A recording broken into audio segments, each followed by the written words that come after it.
Hi, Ari. How are you? Oh, I don't like this. Oh, hello. Who is this supposed to be? Oh my God, dang it, Adam. This always happens. As soon as we start, I remember something I wanted to talk to you about, but now we're recording this. It's about the Drag Race finale. So we'll have to talk about that after. This is totally welcome in a Harry Potter format. Of course, we can talk about Drag Race. Yeah, but not when we're just starting, because we literally, guys, we were talking for like almost 45 minutes before this. Well, how are you outside of the Drag Race finale? Yeah, great, fine. Great. I'm so happy to hear that, Ari. How are you? Getting ready for your big trip? Getting ready for the big trip. It's gonna be so funny because we're gonna have like a gap.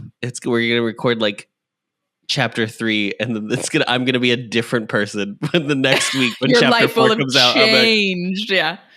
I have changed for the better.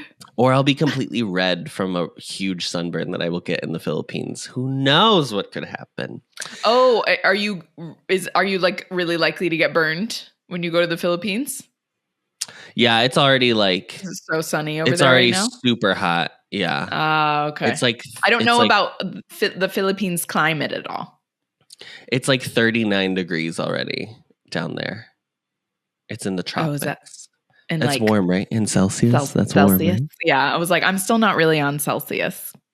What is that? Can you, like 90s? Can you do your phone? Can you keep your phone to Fahrenheit on? Yeah. Like in the UK? Oh, perfect. Yeah, right now it's 50 degrees Fahrenheit outside right now. Oh, great. What does it say? Does it say what Celsius is?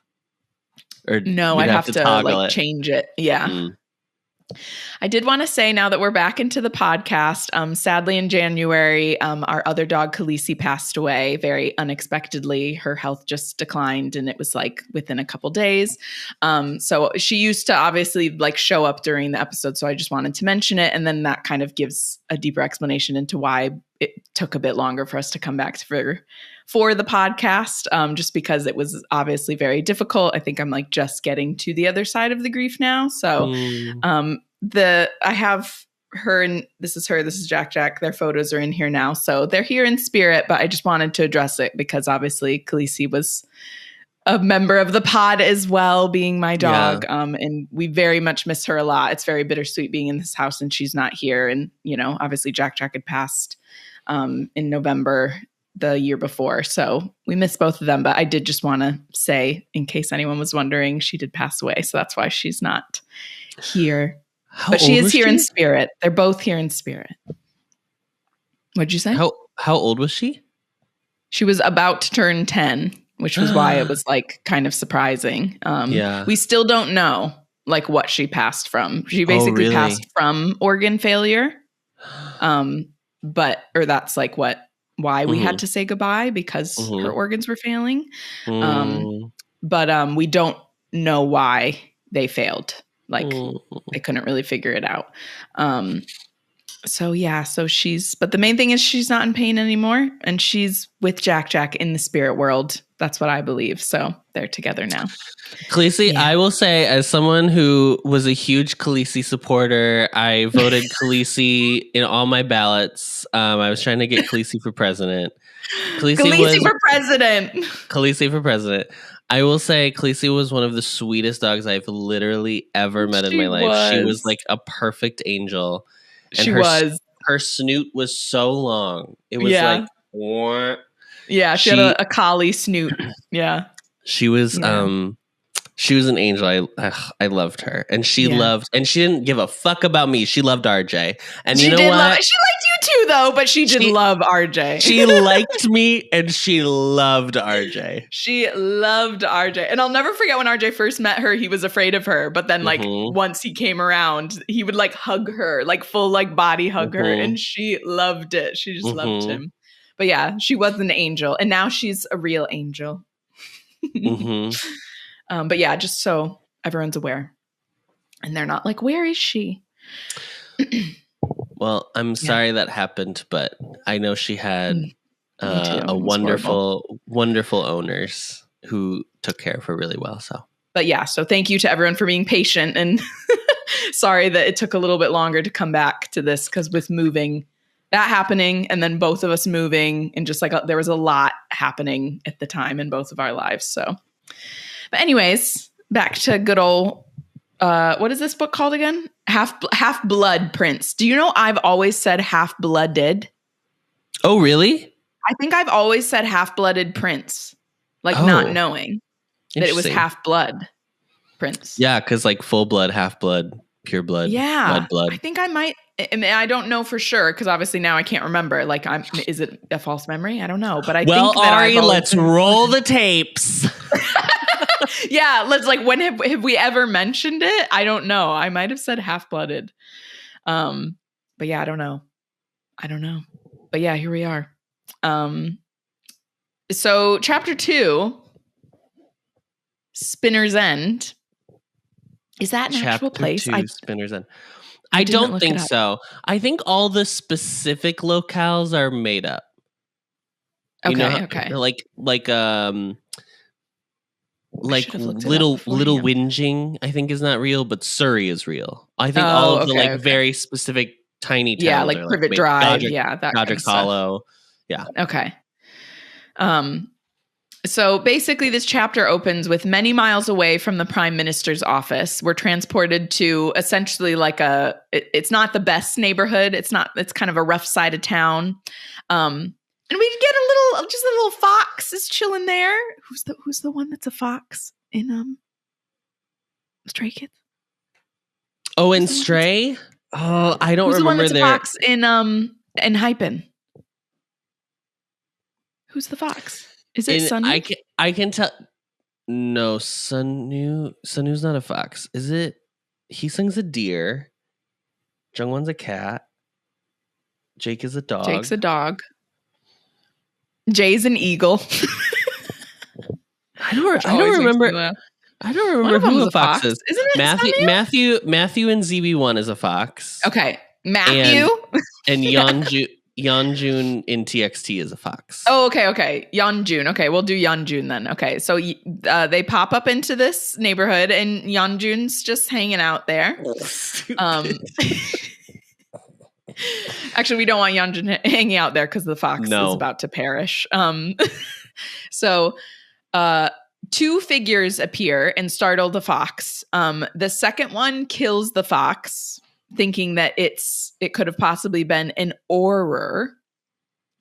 And then she refers to the first figure as Sissy. And then Sissy refers to her as Bella. So we can deduce from this that it is Narcissa and Bellatrix, because we have obviously met these two characters before already in the previous books. Narcissa is Draco's mother, and Bellatrix is the Bellatrix Lestrange, Sirius's cousin. Mm-hmm. So Narcissa has come to this very rundown neighborhood, and Bellatrix is clearly not happy about it. She does not approve. And she says something about, oh, he lives here, like in surprise. We don't quite know who she's talking about yet. But she's clearly surprised this person lives in this part of the city. They're basically arguing about whether they should trust this person that lives here. So Narcissa's like, I don't have a choice. This is what I need to do. And then Bella's like, no, we can't trust him. So Bella is like trying to basically talk Narcissa out of this. And then she's physically holding on to Narcissa, to which Narcissa's like, let go of me, bitch, basically. And Bella's like, oh, your own sister, you wouldn't hurt me. Which, is this the first? No. We did learn that they were sisters already. Yes, we learned last year book 5. During the room with the tapestry. Yes. So wait, did we? Yeah. Yeah. He introduced Narcissa to Fudge, so that's how we knew her name, right? Because I'm trying to think if he we meet Narcissa in 4.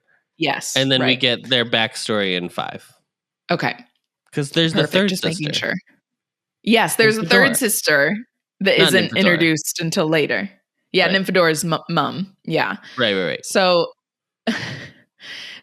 Andromeda. That's what Andromeda. What a great name, yeah. Narcissa, Andromeda, Bellatrix. Slay. Can I wait? So can I ask a quick question about the what? Okay, I guess you haven't introduced who lives here yet, so I'll wait. No, not yet. Yeah. So Bellatrix is basically like when Narcissa's like, "Get off me, bitch." Bellatrix is like, "You're not going to hurt your sister. Like you wouldn't do that." And Narcissa's like, "There is nothing that I wouldn't do at this point." So clearly she's been pushed to her limit. She does lash out at Bellatrix with some type of spell that essentially like slices down onto Bellatrix's hand. So she releases Sissy, and then they basically keep running until they arrive at a front door. We get a description of the man opening the door. Yes. Were you going to say something? Sorry. Yes. I thought it was interesting in the section where she's like, Narcissa, blah, blah, blah, says, she's like, "There's nothing I wouldn't do." Jo writes, like the way she says that, she says, "with a note of hysteria," which I think is interesting, knowing the etymology of the term hysteria in regards to women. Oh, okay. Yeah. It was like an affliction that women would get when they were hysterical. Yeah. So I thought it was interesting. Once again, I mean, we have I think that Narcissa is a very interesting character, and I think I'm not even going to get into the Jo of it all, but I think it's interesting to see another version of like motherhood and how it's like dealt with, because it's a very specific, like, I will do anything to protect my children, which also it's similar to Molly Weasley in the next book, obviously, but yeah. Interesting. But again, it's just, I feel like a lot of the female characters are just reduced to like motherhood, and that's it. Like their role is like mother. End of sentence. Correct. It's just like, all right. That's their whole identity. With the exception of like a few Bellatrix, Tonks. But then, I mean, Bellatrix is very clearly just like evil and not. And in love with Voldemort. Pretty much, yeah. Yeah. You know what I was realizing as I was reading this chapter? I was like, is Bellatrix is like the OG, like, pick me. She's got all boyfriends. She's one of the guys. Mm-hmm. And then she's like married, but is basically like lusting after Voldemort the whole time. Literally, wait, in she's this chapter, married? She would like, yeah, she's married. Yeah, that's her. To who? Her last name isn't her maiden name isn't Lestrange. Right. She's married to what's his name? Something Lestrange. Oh, I didn't even think of that. Yeah, she's married. They have an open marriage. Voldemort. Voldemort so pops in every now and again. Yeah. That's beautiful. Yeah, so when they arrive at this front door, we get a description of the man opening it. He has long black hair parted in curtains around a sallow face and black eyes. Well, we know who this is. I could never guess. Dean There's Thomas. No way to know. Dean. No, it's obviously Stan Shunpike. Obviously Severus Snape. Well, who did you say? Yeah, Stan. It's Stan. Stan, please, you're the only one who can help me. This is where Stan would live, though. He would live in a little rough area, yeah. Okay, it's Severus Snape. Here's the thing. This is my question. Yeah. Does he own a house for the whole year? And then, did you have this exact thought? I wrote a note about this that I was like, is he like ever actually here? Like, what is this house supposed to be? Because he lives at Hogwarts, like any other time. Period. He lives at Hogwarts. So why does he even have this? It says that it is like neglected. So I don't I don't know. This felt like it was a little too, like, McGonagall doesn't have a place that she lives other than Hogwarts. Like, you basically just live there. We had a whole scene in the last book about how Trelawney couldn't leave because she had nowhere to go because she doesn't have a house. They live there. They live in the castle with the house elves. Yeah. They live there. I don't know. I mean, I guess we can just, for reason's sake, we can make up that this was like his old parents' house or whatever. I'm not really sure. It doesn't sound like if he grew up in the same neighborhood as Lily Evans, I don't think this was where him and Lily were growing up, because it doesn't sound like a great place for children to be like running around playing. Yeah. So I don't know. Don't worry. We'll get into those scenes in this book. Don't you fret. The history. Oh, is that this book? I thought it was next one. Oh, is it the next one? Well, we'll get to it at some point. We'll get to it before the podcast ends. Don't you worry. We will. Yeah. Isn't that weird? We only have one more book. We literally only have one more book after this. And then we have 3 movies and one more book. I mean, I would say we're on only chapter 2, so I would pretty much say we still have 2 books left. 2 more books, sure. It's just so weird that we're on the second to last book for me. I'm like, what? Yeah, the podcast is going to end 2025. I know. Weird. And then we're gonna go into our Ari and Adam read K-pop fan fiction to each other. Oh my God, can you imagine? That would be so funny, actually. Listeners, tell us if you would tune in. So he lets them in. He is welcoming to Narcissa. Bellatrix doesn't really say anything, but he lets her in as well. They step into a sitting room described as a dark padded cell. I was like, oh, wow, pleasant. And then it says the place had an air of neglect. So yeah, I don't know why he's here. You know what, though? Him and Wormtail are both there. So is this like they're staying there for some specific reason? Maybe it's an Airbnb. It's an Airbnb. I would believe more they've been like assigned to stay there, him and Wormtail. Yeah, I believe that a bit more. I don't believe it's Wormtail's house because of the fact that Snape is like running the show so much. Yeah, well, because I'm like, I mean, Wormtail is like wants to be submissive. I mean, let's just really say what's going on there. I just don't like him. He just doesn't have a backbone at all. I wouldn't even call this submissive. It's gross. He's gross. He's just so gross. Yeah. Hot take. Anyway, Wormtail's gross. Yeah. We know you guys didn't expect us to say this today, but there it is. So Bellatrix, I love this. Did you like this description of Bellatrix? Bellatrix is described as dark as her sister was fair. I love when they like, I don't know why. I just love when people like describe a character. The opposites. Yes. Yeah. Like yin and yang. Mm-hmm.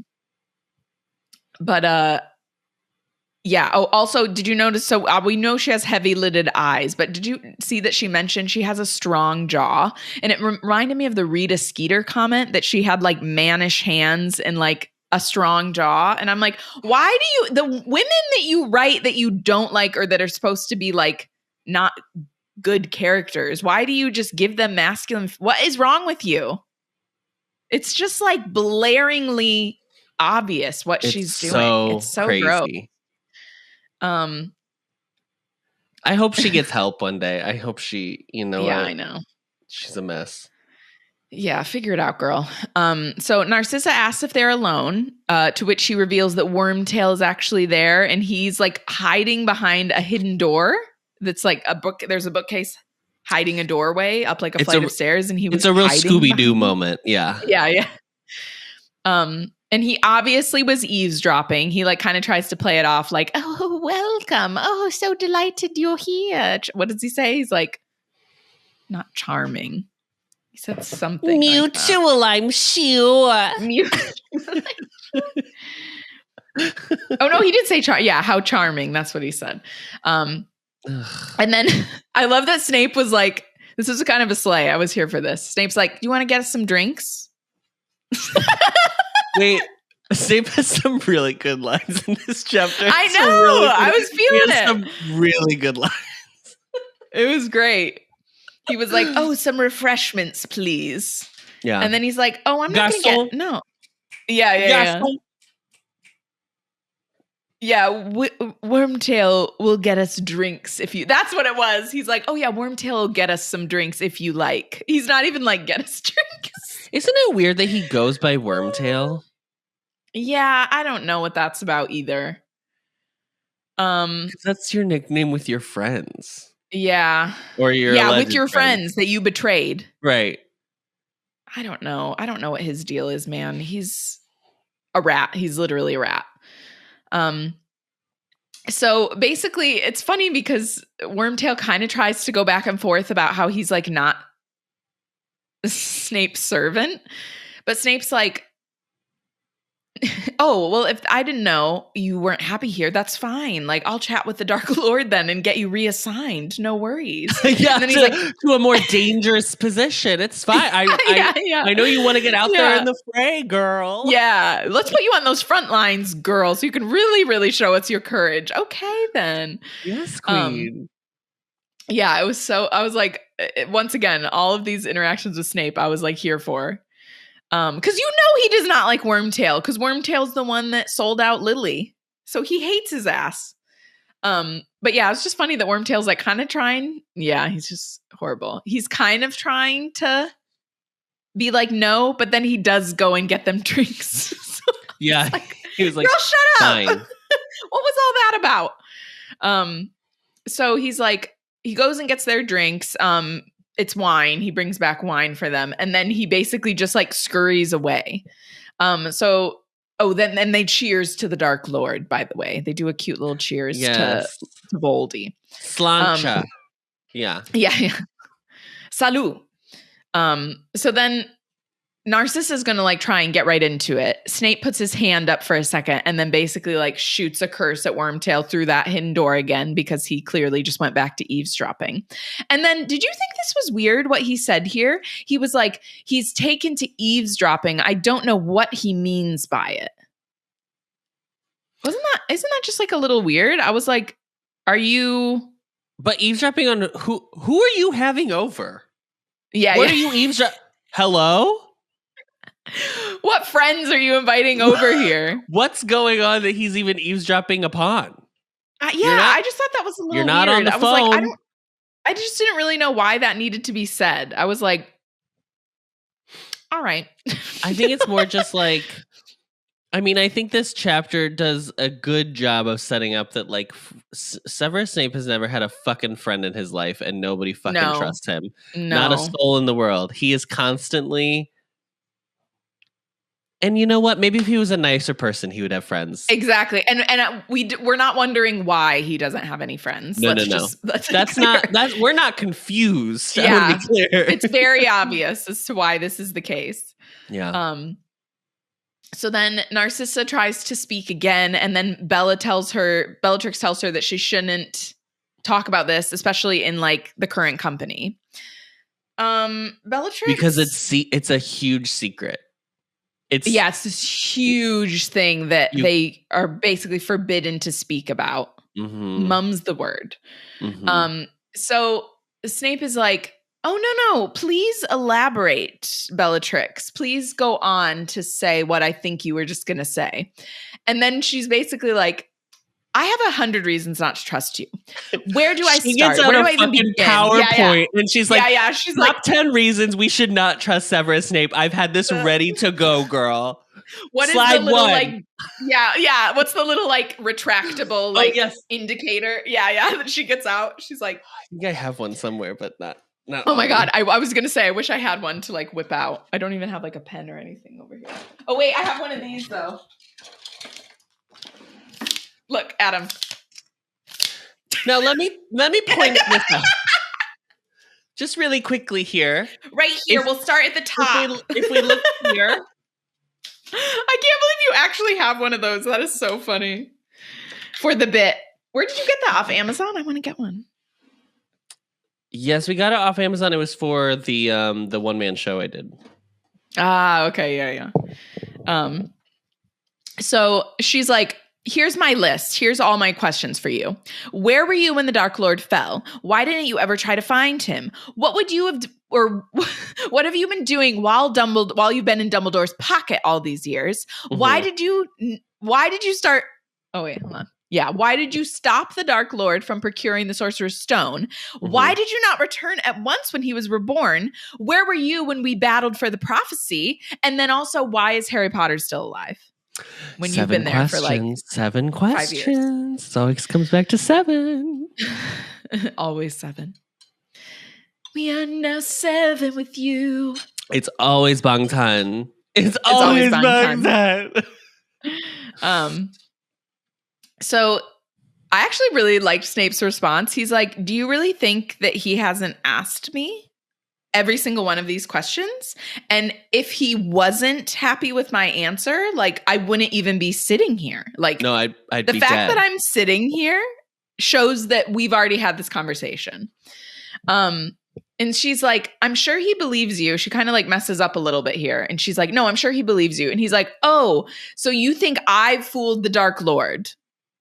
You think I have fooled the greatest legilimens in wizarding history? Mm-hmm. And she's kind of like, yeah.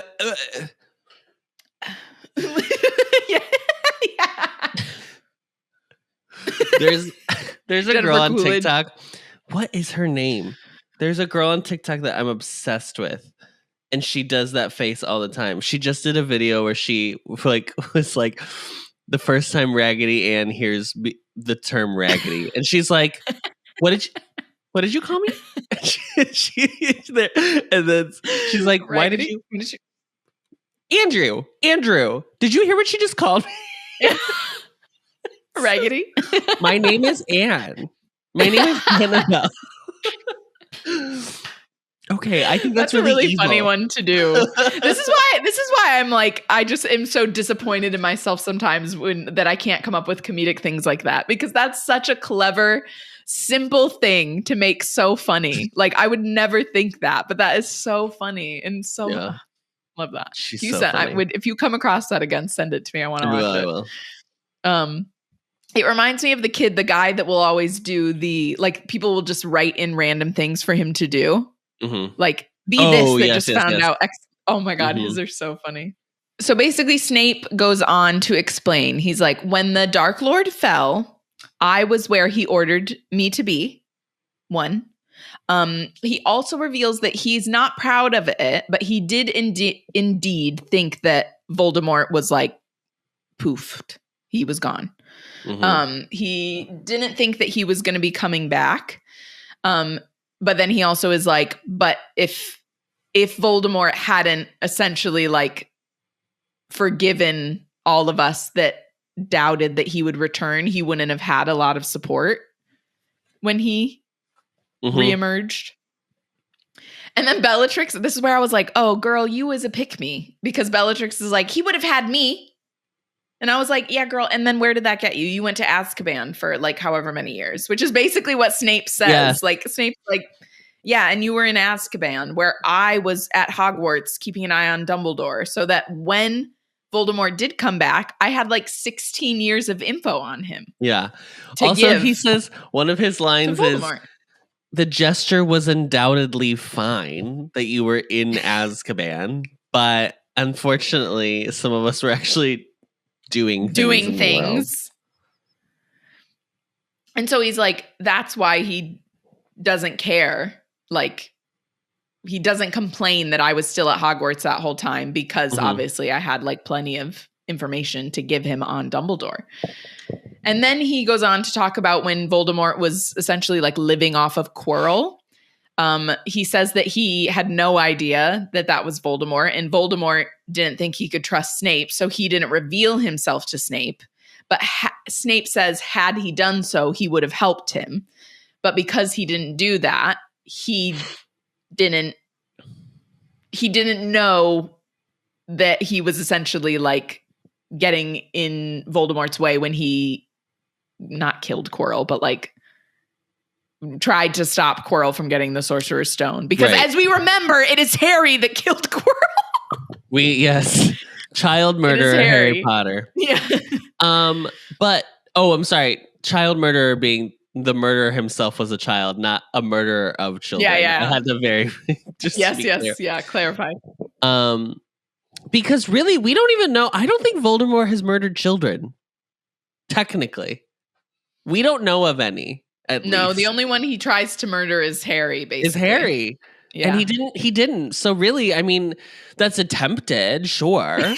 But really, at the end of the day, he's just a good guy like everybody else. I think we should. You heard it here first, folks.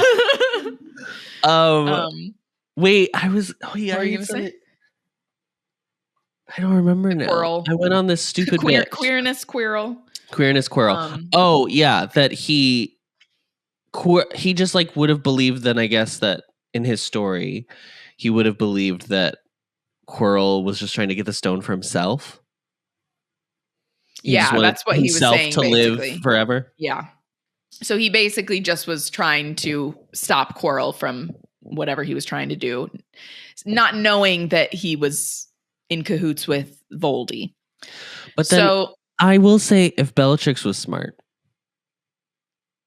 and I don't think she's a good debater, I'll take points away. No. I don't think she's one of our strongest. She clearly debaters. Did not take debate class. No. She Do you remember what your debate was on? Do you remember what you debated? I don't remember what I debated in 8th grade. Oh, 8th grade. I had to be pro the USA Patriot Act. Oh. So, cool. Yeah, I don't remember what mine was. The thing she could have said is she could have been like, okay, but you knew that Hogwarts had the Sorcerer's Stone. You could have acquired it so that, like, Voldemort could have come to full power. Yeah, right. Yeah. No, she just does not even mention that. Try. Didn't even try. So then he also reveals that he returned to Voldemort's service, basically, 2 hours after the Goblet of Fire incident. And he returned on Dumbledore's orders to make it appear like he was working for Dumbledore as a double agent. And he's like, I could have run off like Karkaroff, but I did not. So then we essentially get confirmation that Karkaroff has like skedaddled. And then Bella's like, yeah, but like, what useful information do you have? Because he obviously goes on and on about how he has like useful information from being with Dumbledore. Right. And then this was also a slay. Snape's like, I give my intel directly to the Dark Lord. So if he doesn't choose to share that with you, I don't know what to say. This is really awkward. Sorry. Yeah, I was like, you don't have that level of, you're not at that security clearance. You don't have that clearance. Yeah. Sorry. But I just loved that he was like, oh, well, that's not on me. If he doesn't choose to share it with you, like, I really don't know what to say. And then Bellatrix is like, literally like takes the bait. And she's like, he tells me everything. And Snape's like, are you sure? Are you sure he's telling you everything? Like after this little situation that happened at the Ministry? And then he basically like catches her in it because she's kind of like, well, that was we were surrounded by enemies, and he's like 6 teenagers. I mean, he's like teens. So then she basically tries to blame Lucius. To which Narcissa pipes up and she's like, don't you dare blame my husband for this. It's absolutely not his fault. And Snape's like, let's break it up, girls. Like, there's no reason for us to be like trying to shift the blame here. Okay, there's something interesting. Narcissa's not only a wonderful mother, she's a wonderful wife. That's the new added complex layer that we have for her. We love that. Wait a second. Hold on. Wait a second. I'm just thinking about something in this moment here. All of the mother characters, with the exception of Molly, all have sons. All of the mother characters that we know with the exception of Molly Weasley, who has one daughter and 6 sons. Narcissa, Molly, Harry's mother, Lily, Petunia. They all have sons. We don't meet a mother that has a daughter. We don't even know Hermione's dad's name. We don't know Hermione's parents' names, do we? No. Luna has a dad, but not a mother. Oh my God. Her mother's passed. Someone tell me if I'm wrong. If one of you can think of a mother that has a daughter in this, tell me. But I really don't think there is. I can't think of one. That's crazy. Does Tonks have a baby girl or a baby boy? A boy. I guess we meet Andromeda. Andromeda is Tonks' mother. So that's the one that we meet for like a second. Ginny has 2 boys, right? Albus Severus or is it just one boy? Yeah. Yeah. Hermione has one girl, Rose and Hugo. Right. But yeah, all the mothers that we know only have sons. What is that saying? Anyway, okay. Aren't you tired, Joe? Aren't you tired? I know. I'm tired. I'm exhausted. Je suis fatigué. Yeah. So they're arguing a little bit, but going back and forth, and Snape's like, it isn't worth it to argue. She's like, okay, but you still haven't answered my last question, which is, why is Harry Potter still alive? And so he's like, well, now we know that Voldemort needed Harry's blood to basically like resurrect himself. And she's like, oh, I'm sorry. You're saying that you knew that he was going to need Harry's blood. And Snape's like, no, I'm not saying I knew that, but that's why he isn't pissed at me for not murdering this child, because he needed to use him for he was going to be a little baby, a little baby Bones, unless Harry was still alive. So baby Bones. Yeah. Baby Bones. We got a Smoke and Baby Bones. Smoke to Baby Bones. A Smoke and Baby Bones. So, bless you. So he's like, that's why he's not upset with me about letting Harry live. And then he's like, the reason why I didn't kill Harry Potter is because the only reason I was out of Azkaban and still like living my life and getting all this intel for the Dark Lord was because Dumbledore essentially like believed that I had turned over a new leaf. So he's like, I'm not going to just go and kill Dumbledore's favorite student. Like, I'm going to go straight to Azkaban with you, where you're hanging out in Azkaban. And I don't want to do that. Yeah, obviously I want to stay in Dumbledore's good graces and like stay in this job that I like. And so she's like, so Dumbledore just totally trusts you then. Like, he just completely believes that you have changed. And he's like, yeah, I spun him a tale and it worked because Dumbledore's weakness is believing in the best of people. Which I was like, all right.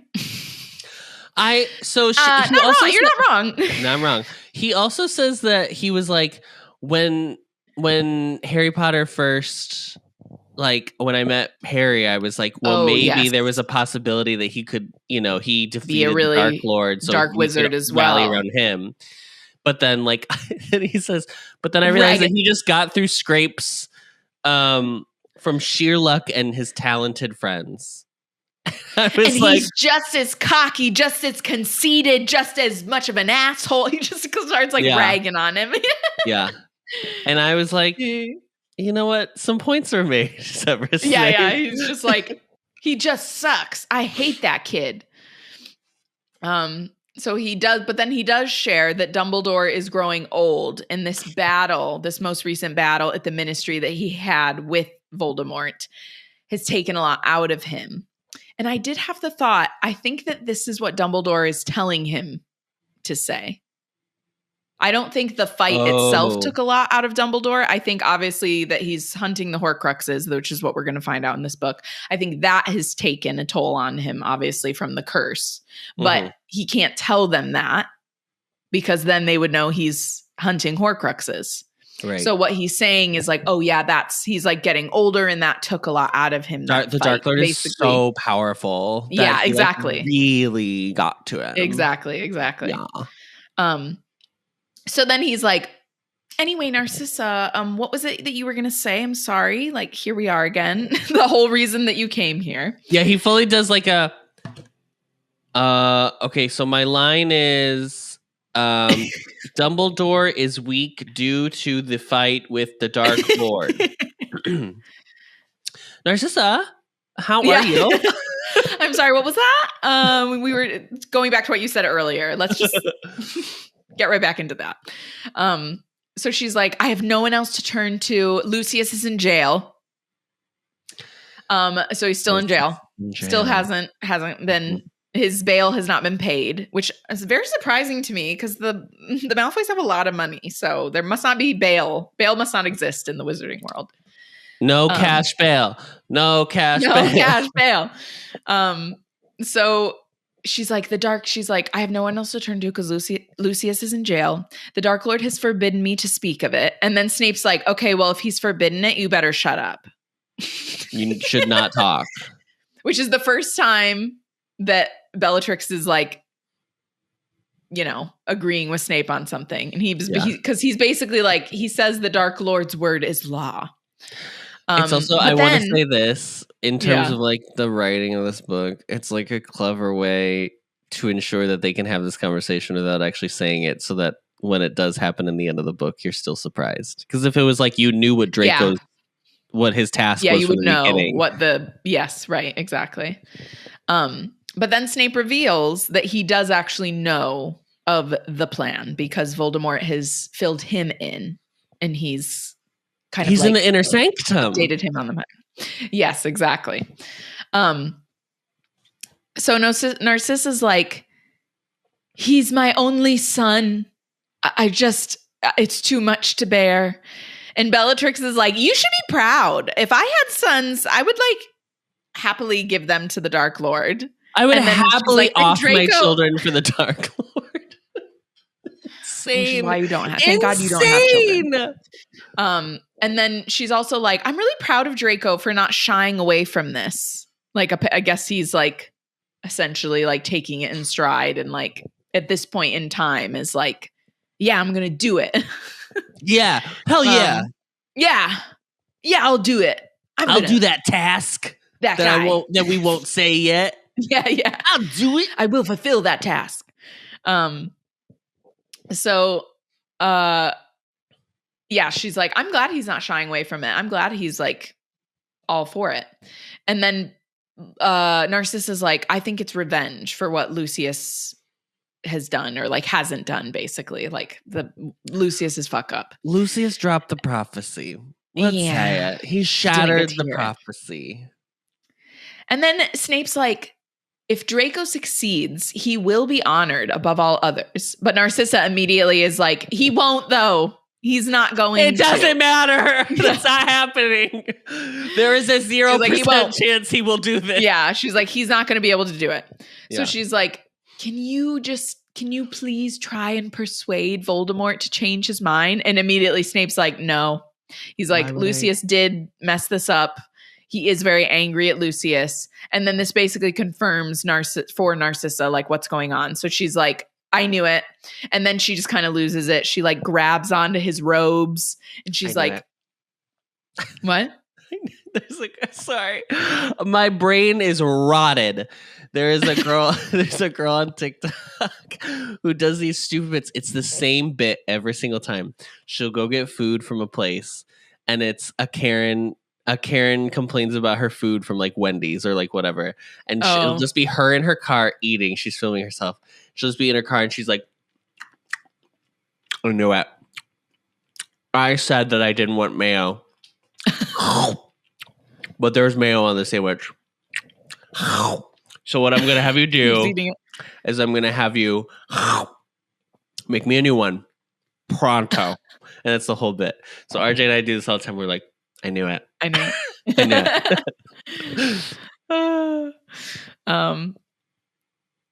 So she's just loses it. She's very desperate. She's like, you could do it instead of Draco. Like, please save my BB.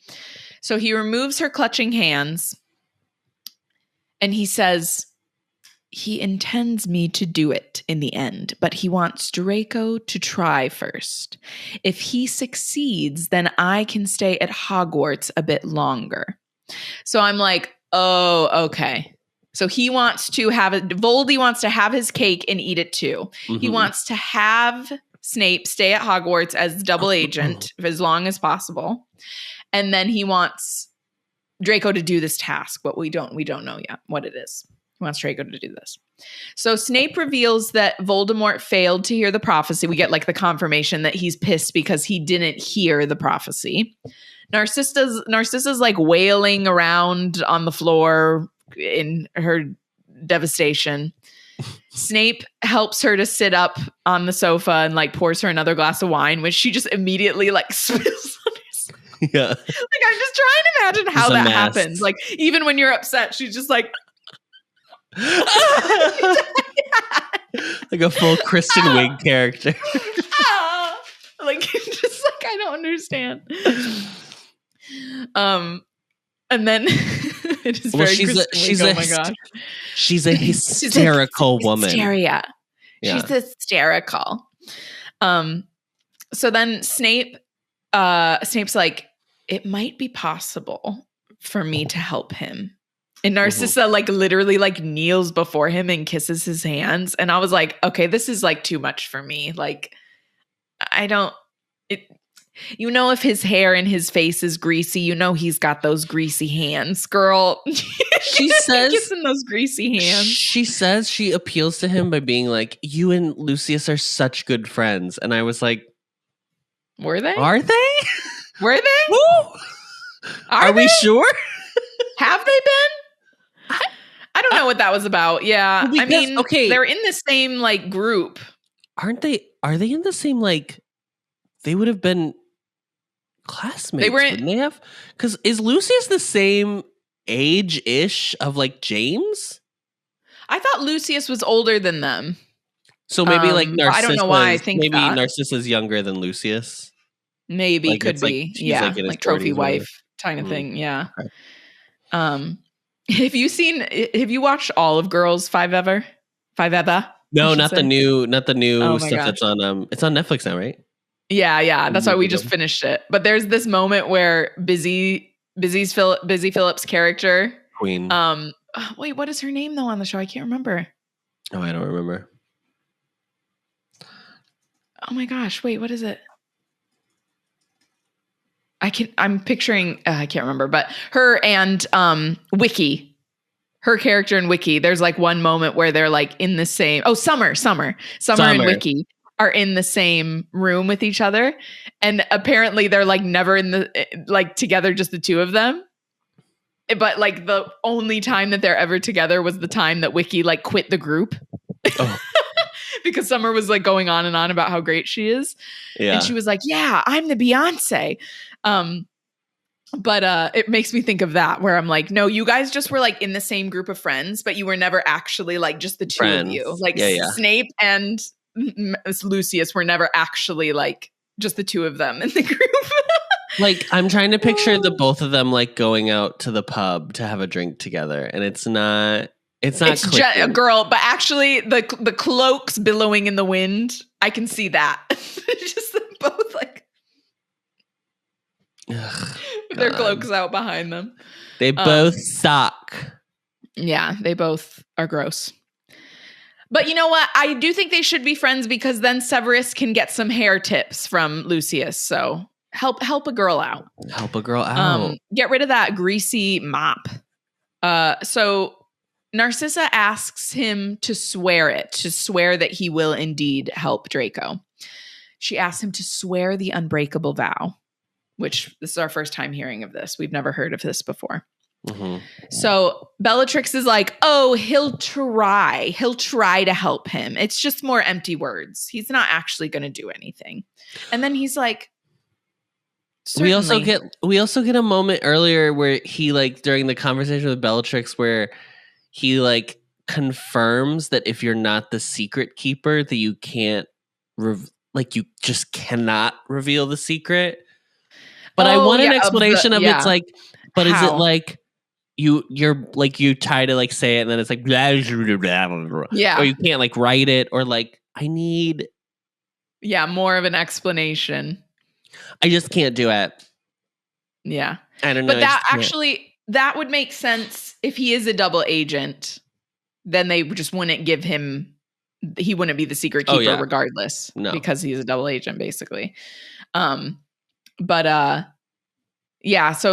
he's like, certainly I'll make the unbreakable vow. Perhaps your sister will consent to be our bonder.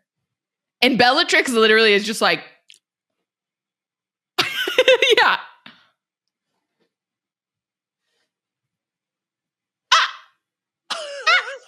Whoopi Goldberg in Brandy's Cinderella. Yeah. And Snape's like, you'll need your wand, girl. Get that wand out. Get that fucking and she's like, curved, gnarled wand. Yeah.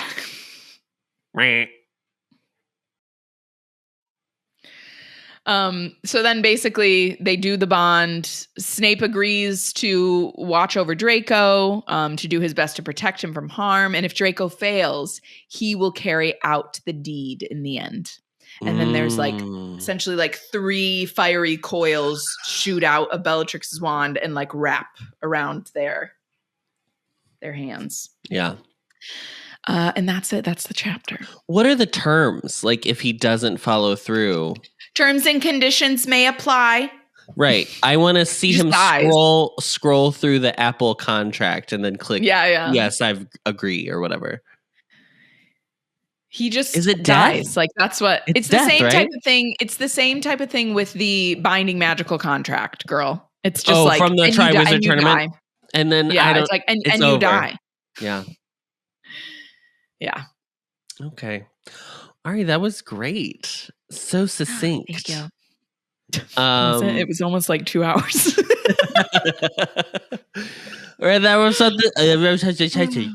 That wraps up this chapter.